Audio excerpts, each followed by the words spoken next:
बर्फबारी और बारिश से 3 कौमी शाहरों समेत 275 सड़कें ब्लॉक। ब्रिजभूषण 22 जनवरी को मीडिया से खिताब करेंगे।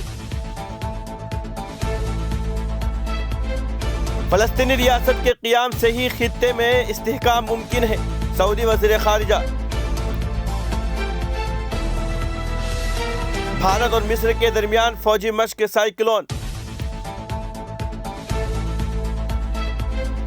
सुनील गावस्कर ने सरफराज खान को टेस्ट टीम में शामिल न करने पर सिलेक्टर को तनकीद का निशाना बनाते हुए कहा कि अगर दुबले पतले खिलाड़ी चाहिए तो वो क्रिकेट के मैदान से नहीं बल्कि फैशन शो से मॉडल लाए और उन्हें बल्ले और गेंद पकड़ाए।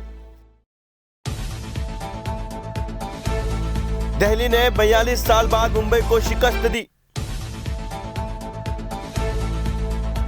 बलूचिस्तान के बोलान में रेलवे ट्रैक के करीब धमाका, 8 अफराद जख्मी।